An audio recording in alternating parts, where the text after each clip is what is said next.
Tengan todos ustedes buenas noches. Vamos a continuar con las sesiones académicas planificadas para los días domingo.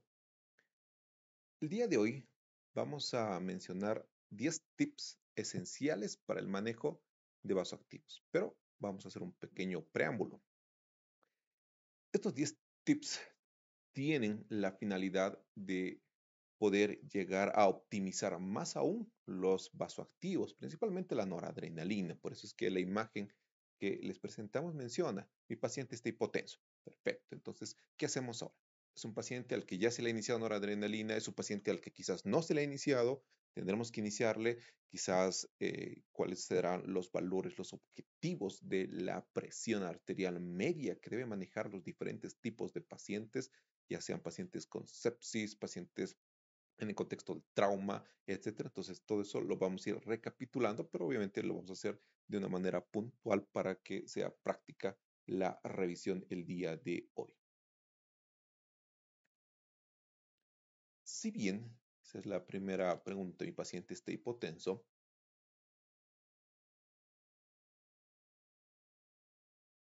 veamos estos 10 tips para optimizar los vasopresores en un paciente que, si bien esta parte está enfocada al paciente en emergencia, puede llegar a ser el paciente crítico, ya sea en terapia intensiva, en sala de internación, etcétera, en terapia intermedia, ¿no? Entonces, pero son 10 tips que nos van a ayudar a optimizar el manejo de vasopresores en los pacientes críticos. Entonces, vamos a tomar en cuenta estos aspectos y quizás puntualizar cada uno de ellos por qué podría llegar a ser útil al momento de evaluar a nuestros pacientes con el requerimiento de vasoactivos como tal. Si bien es una emergencia, pues obviamente un paciente hipotenso con una inestabilidad hemodinámica, pues sí debe ingresar a la sala de emergencia de forma pronta y por lo tanto tendrá un abordaje inmediato, un control de signos vitales, una monitorización, administración de oxígeno, acceder a una vía periférica, ya sea mediante un stopper, una solución, etcétera. O sea, tenemos que llegar a comprender que un paciente hipotenso, pues sí es un paciente que debe ser manejado en la sala de emergencia y por lo tanto se le debe dar la prioridad. Recuerden que nosotros en emergencia llegamos a modificar o a utilizar la escala de Manchester. Por lo tanto, este paciente hipotenso, pues es un paciente rojo que debe llegar a ser atendido lo más pronto posible. Entonces, una emergencia, efectivamente, y eso para que quede claro, todos los pacientes hipotensos pues deben ingresar a la sala de forma inmediata y obviamente requiere su abordaje, atención de forma inmediata de igual manera. Bien, entonces tenemos los 10 tips que está en base a este artículo médico en el cual, si gustan, igual en la página que tenemos en el canal de WhatsApp para que ustedes puedan llegar a revisarlo, pues lo podemos llegar a compartir para que puedan ahondar en mayor detalle cada uno de estos puntos que vamos a revisar el día de hoy. Bien, comencemos con el primer punto y habla de establecer objetivos de presión arterial. Y efectivamente, en estos pacientes, pues sí se debe llegar a tener un objetivo claro. Una vez iniciado el vasoactivo, por ende, estamos hablando del vasoactivo de primera línea, la noradrenalina, que se debe iniciar especialmente en el contexto de sepsis y quizás en muchos aspectos más también se toma en cuenta como el vasoactivo de primera línea. ¿Por qué es importante llegar a tener un objetivo? Porque la hipoperfusión orgánica es lo que nos tiene que preocupar. Es algo que nos debe llamar la atención. El paciente está hipotenso y por lo tanto hay disminución del flujo sanguíneo hacia órganos vitales como cerebro o riñón. Por lo tanto, esta perfusión está siendo afectada. Hay una hipoperfusión orgánica, no solo hacia cerebro, sino a otros órganos más donde se ve afectada por esta mala perfusión. Por lo tanto, o esta hipoperfusión.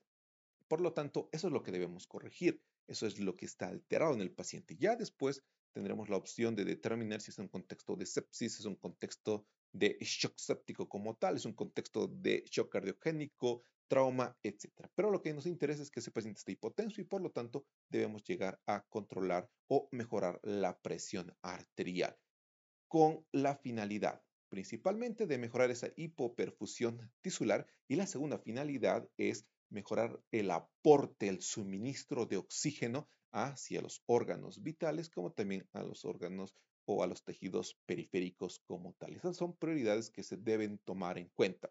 ¿Y esto por qué? ¿Cuál es el objetivo? Pues de llegar a mantener una presión de perfusión orgánica adecuada, la cual prácticamente nos garantiza que pueda llegar un suministro adecuado de oxígeno mediante un flujo sanguíneo, una perfusión sanguínea adecuada a estos órganos. Generalmente este puede llegar a estimarse mediante el valor de la presión arterial media menos la presión venosa. Es una estimación de la presión de perfusión orgánica. Por lo tanto, por eso es que nuestra meta es plantear un objetivo específico en cada paciente para poder llegar a controlar esos dos aspectos que ustedes ven en pantalla. Y por lo tanto, ese es ser uno de los tips, plantearse el objetivo para evitar la hipoperfusión y corregir el aporte de oxígeno, pues nos lleva al segundo tip que nos menciona el documento, donde habla de individualizar los objetivos de la presión arterial efectivamente. ¿Por qué? Porque no todos los pacientes van a responder de forma adecuada al vasopresor, o quizás el objetivo de la presión como tal tampoco sea el adecuado. Cabe recalcar que, si bien uno se plantea objetivos, por ejemplo, tenemos una presión arterial media, efectivamente, eso es 65 milímetros de mercurio. Pero si hablamos de objetivos en la presión arterial sistólica, esta por lo menos debe ser mayor o igual a 90 milímetros de mercurio. Una presión arterial diastólica por lo menos igual o mayor a 50 milímetros de mercurio. Por lo tanto, también se debe individualizar la presión arterial media en los pacientes. Si bien acá en la imagen ustedes tienen un ejemplo de cómo poder llegar a estimar. Normalmente la presión arterial media nosotros la llegamos a estimar mediante el valor de la presión arterial sistólica más 2 veces el valor de la presión arterial diastólica, y ese resultado pues dividimos entre 3. Y el valor que nos dé tiene que ser por lo menos cercano a 65 milímetros de mercurio en forma inicial. Ahora vamos a comentar cuándo puede llegar a variar esta situación, porque efectivamente sí va a llegar a variar. Por eso es que dice individualizar. Generalmente, cuando se llega a individualizar estas cifras, generalmente cuando se habla de pacientes con shock séptico, lo ideal es que sea entre 65 milímetros de mercurio, igual o mayor. Y eso está respaldado por el estudio 65, por el estudio SEPSI-PAM. Entonces hay varias referencia bibliográfica que demuestra que el paciente con una PAM de 65 milímetros de mercurio mantiene una presión de perfusión orgánica adecuada en el contexto de sepsis.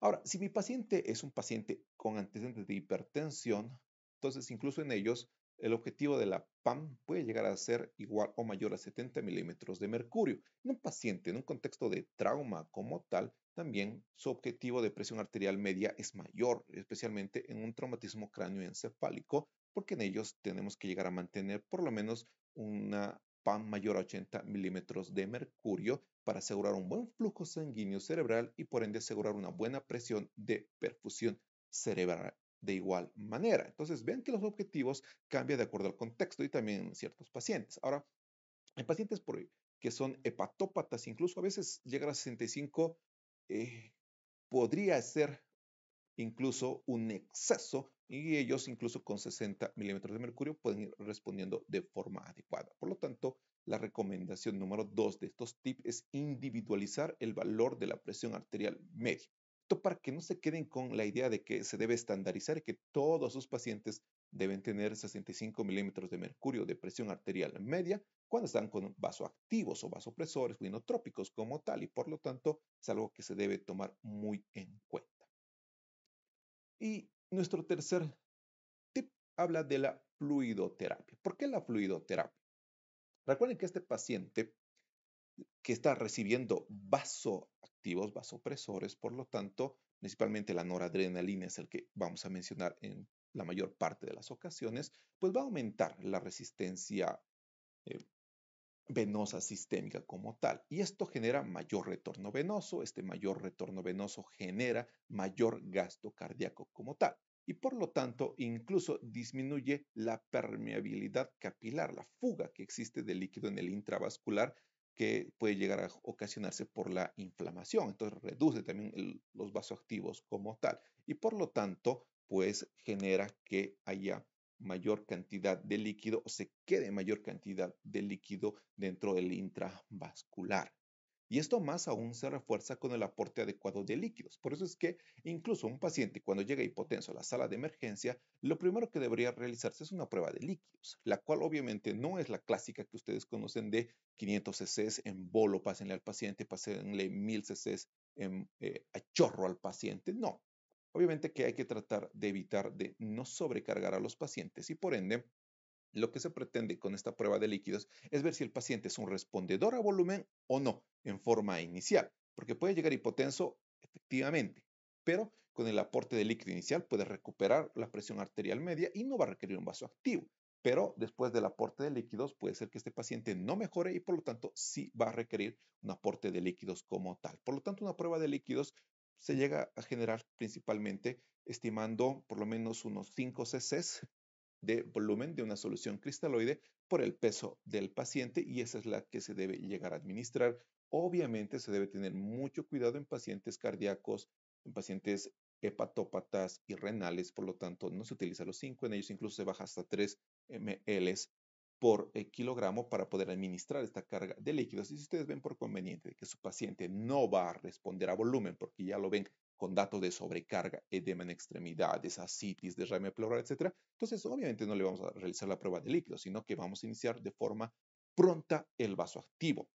Porque recuerden, otro detalle importante es que no se debe esperar y prolongar el tiempo. Si el paciente en la primera hora no responde a la primera carga o la prueba de líquidos, pues se debe iniciar el vasoactivo y a la par, pues debe estar recibiendo el vasoactivo y el aporte de fluidoterapia, porque eso llega a optimizar e incluso permite que no se llegue a utilizar dosis altas de vasoactivos, sino que se maneje a la par con la fluidoterapia. Por lo tanto, eso también va a evitar que nuestro paciente tenga balances positivos, que retenga líquido como tal, que es una de las complicaciones principales que se puede llegar a presentar. Entonces, algo más que ustedes como tip tienen que llegar a tomar en cuenta, ¿no?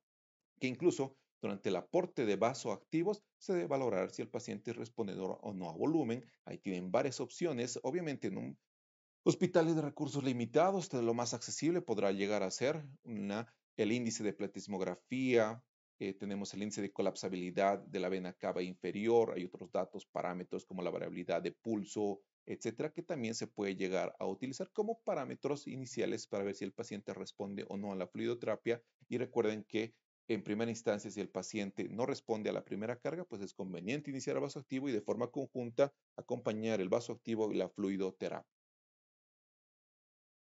Vamos a nuestro cuarto tip, que dice reevaluar el estado de líquidos, porque es claro, ustedes ya han iniciado el vasoactivo, le están indicando un aporte de líquidos, pero tenemos que tomar en cuenta que pacientes con dosis altas de vasoactivos, y aquí hacemos un paréntesis para recordar la noradrenalina que se llega a utilizar en dosis de 0.05 microgramos kilogramo minuto, se puede llegar a utilizar hasta 1 o hasta 3 microgramos kilogramo minuto, y por lo tanto, mientras tenga una dosis mayor, el paciente genera una mayor vasoconstricción. Y por lo tanto, esa vasoconstricción muchas veces incluso puede limitarse por una dosis excesiva y generar obviamente que no responda de forma adecuada al líquido. Por lo tanto, esa vasoconstricción tiene que ser acompañada. Por eso es que a estos pacientes que reciben vasoactivos se debe monitorizar de forma continua, por lo menos cada hora, para ver el resultado. Si ustedes tienen un paciente que en este momento realizan el control de la presión arterial media y está en 90 milímetros de mercurio y su objetivo inicial, cuando ustedes ya se plantearon al momento de iniciar la noradrenalina, era 65, fíjense, de 65 hasta 90, pues es un rango alto y por lo tanto ustedes deben ir desescalando la dosis porque esa dosis en exceso también impide que el paciente pueda responder de forma adecuada a la fluidoterapia que está recibiendo y por lo tanto eso es algo que también debe tener en cuenta, se debe valorar de forma continua, no solo inicial, sino de forma continua, a las 4, a las 6 horas, 12 horas, 24 horas,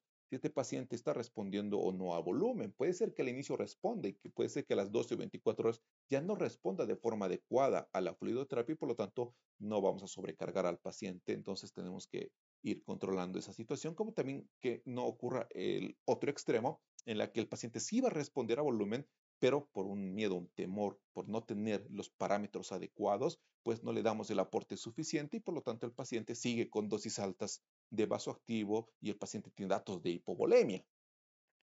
qué puede llegar a suceder. Entonces, todas esas circunstancias las tienen que tomar en cuenta.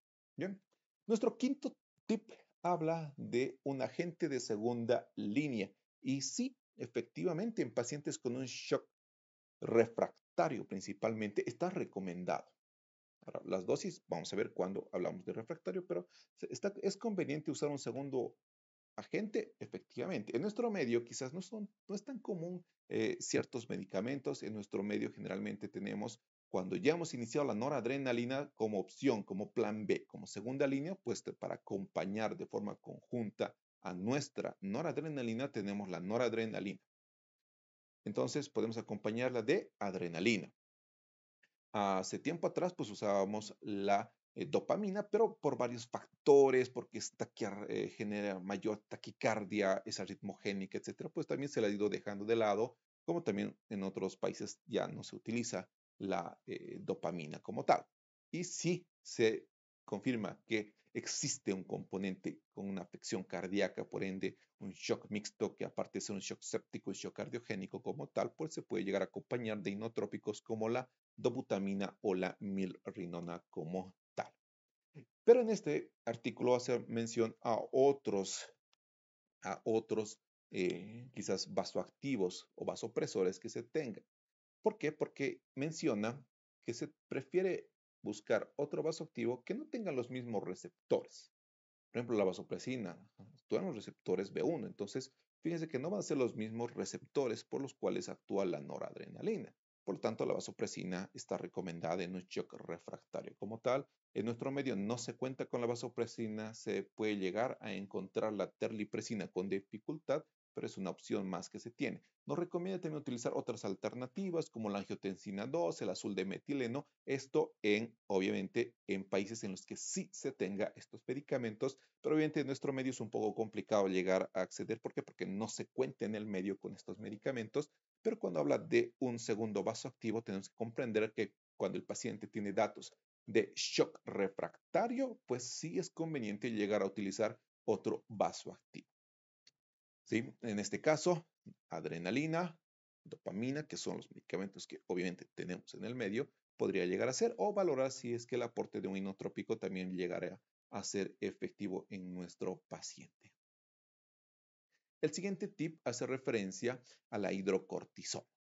¿Cuándo poder llegar a utilizar? Y quizás aquí hay un punto que hace tiempo atrás uno pensaba que la hidrocortisona ya se tendría que iniciar cuando el paciente está recibiendo noradrenalina con una dosis mayor a 0.5 microgramos kilogramo minuto, luego se ha ido disminuyendo. ¿Y cuál es la recomendación específicamente en este documento? Pues ya nos menciona que la hidrocortisona nosotros ya la podríamos llegar a utilizar a partir de que el paciente esté recibiendo una dosis mayor o igual a 0.25 microgramos kilogramo minuto, para ya considerar a nuestro paciente que no está respondiendo a dosis adecuadas de noradrenalina, se está incrementando la dosis, está ingresando en un shock refractario como tal, y por lo tanto la dosis indicada son 200 miligramos en 24 horas en infusión o 50 miligramos EB cada 6 horas. Pero ya nos está indicando que podemos llegar a utilizar la hidrocortisona cuando ya nuestro paciente esté recibiendo esta cantidad de dosis. Algo que quizás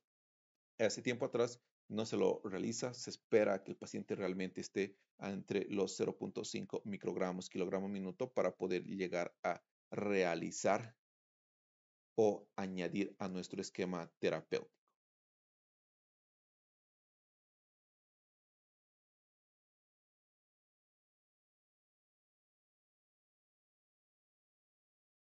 El siguiente hace referencia a la vasopresina.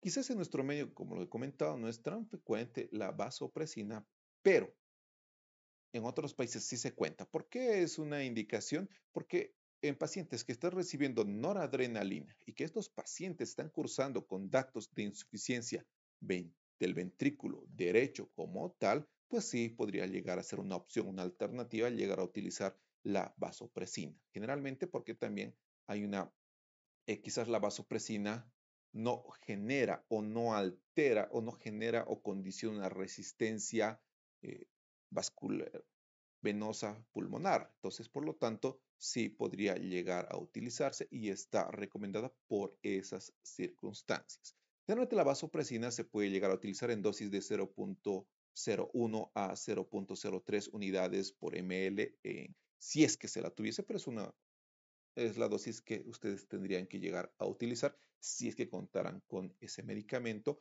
cuando hay datos de insuficiencia ventricular derecho. Incluso la noradrenalina tiene una cierta característica de ser inotrópico como tal y refuerza pues cuando hay una insuficiencia ventricular derecha. Porque puede ser, ¿por qué no responde el paciente? Es un paciente cardiópata, está con datos de insuficiencia ventrículo derecho. Entonces, hay que valorar si quizás incluso el aporte de un inotrópico como la dobutamina, mirrinona, pues ha de ser adecuado en este tipo de pacientes. El siguiente tip hace referencia a que no existe una dosis máxima y aquí también quizás podemos llegar a romper uno de los mitos, porque generalmente se pretende de que cuando el paciente llegue a un microgramo, kilogramo, minuto de dosis de noradrenalina, generalmente una dosis mayor pues no le va a ser efectiva, quizás no sea de la utilidad adecuada y por lo tanto es en exceso que se está realizando la atención, pero no es así, porque incluso nos menciona que no hay una dosis exacta, pero hay un estudio de Auchet y colaboradores en la cual menciona y valoraron a los pacientes. Aquellos pacientes le hicieron un seguimiento por lo menos por 90 días y vio que el 40% de esos pacientes que recibían una dosis mayor a un microgramo, kilogramo, minuto, llegaban a sobrevivir. Por lo tanto, entonces la dosis cuando reciben más de un microgramo no quiere decir que ese paciente pues va a llegar a fallecer, sino que también hay un cierto grado o un cierto porcentaje que representa la estabilidad de estos pacientes y la sobrevivencia que hasta el 40% de estos pacientes que reciben una dosis mayor a un microgramo, kilogramo minuto, llegan a sobrevivir. Por lo tanto, esto para quitarnos la idea de que si ya está con un microgramo, pues es hasta ahí los esfuerzos que se pueden realizar y no es así, sino que se puede llegar a continuar para tratar de optimizar el tratamiento. Ahí tienen alternativas, su segundo vasoactivo, corticoides, etcétera, o la valoración de inotrópicos como tal.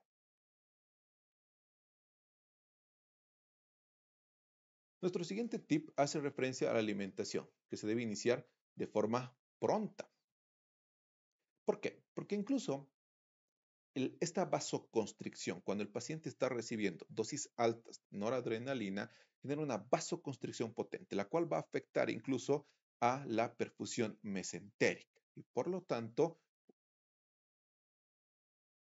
requerimos que este paciente ya esté con la dieta. Generalmente puede recibir la dieta por una sonda nasogástrica lo más pronto posible y no retardar, porque el periodo de ayuno que se prolongue más de 12, 24 horas en estos pacientes que están recibiendo noradrenalina puede llegar a ser perjudicial y por lo tanto, por más que estén con vasoactivos, se debe iniciar la dieta que sea de forma parenteral mediante una o enteral mediante una sonda nasogástrica que también se puede llegar a realizar. E incluso las dosis de la noradrenalina altas pueden llegar a afectar la microcirculación intestinal y generar obviamente mayores efectos adversos. Cuando se ve afectada la perfusión mesentérica y la microcirculación intestinal, cuando el paciente está recibiendo ya una dosis de 0.3 microgramos kilogramo minuto, y es algo que debemos tomar en cuenta. Muchas veces le dejan al paciente en ayuno prolongado y está recibiendo noradrenalina y por lo tanto esto es contraproducente y ustedes deben valorar mientras el paciente esté con una dosis mayor, pues hay mayor efectos adversos por la vasoconstricción potente que se genera. Por eso es que ustedes deben individualizar y tener el objetivo de la presión arterial media en estos pacientes. Y el último tip hace referencia al uso del catéter periférico, y esto quizás en varias ocasiones lo hemos ido mencionando. Se puede administrar la noradrenalina por vía periférica, efectivamente se puede llegar a realizar, quizás entre 12 hasta 24 horas puede llegar a realizarse. No necesariamente tiene que ser por un acceso venoso central, esto para evitar que no reciba el paciente la medicación, pero con ciertas consideraciones. Una de ellas que una vez que ustedes inicien por vía periférica, debe controlarse de forma continua, por lo menos cada 2 minutos, verificar que no exista extravasación del medicamento, que es el que principalmente produce la complicación. Y se recomienda que por vía periférica pueda llegar a recibir por lo menos máximo hasta 0.2 microgramos kilogramo minuto de dosis. Una dosis superior a esta, pues indicaría quizás la presencia de efectos adversos. Pero hay estudios que incluso eh, me llegan a verificar esta situación. Incluso estudios grandes con más de 14,000 pacientes solamente 5 llegaron a presentar efectos adversos. Entonces vean que sí es seguro iniciarlo, sí, pero en dosis bajas, con un seguimiento adecuado y con la monitorización estricta a estos pacientes. Y esto con la finalidad de que no se debe retrasar el vasoactivo. Recuerden que una de las complicaciones principales que se produce es por el retardo. Incluso hay estudios como la Andrómeda que mencionan mientras más tiempo se llegue a retrasar el inicio de vasoactivos, llega a incrementarse la morbimortalidad en los pacientes. Por lo tanto, no hay excusas para poder retrasar. Ustedes pueden iniciar por vía periférica tratando, obviamente, de plantearse el objetivo de que su paciente tenga una PAM de 65 milímetros de mercurio. Bien, entonces son 10 tips que esperemos que hayan sido de utilidad. Hemos tratado de ser lo más puntual, práctico para que ustedes puedan llegar a optimizar. Recuerden que los vasoactivos pueden iniciarlos por vía periférica, individualicen el tratamiento, tienen que individualizar la PAM desde 65 milímetros de mercurio de acuerdo a la patología del paciente. Deben hacer una monitorización estricta y verificar cuándo su paciente va a requerir un segundo vasoactivo, va a requerir el apoyo de corticoides o incluso un inotrópico para optimizar la presión de perfusión orgánica en nuestros pacientes críticos en la sala de emergencia.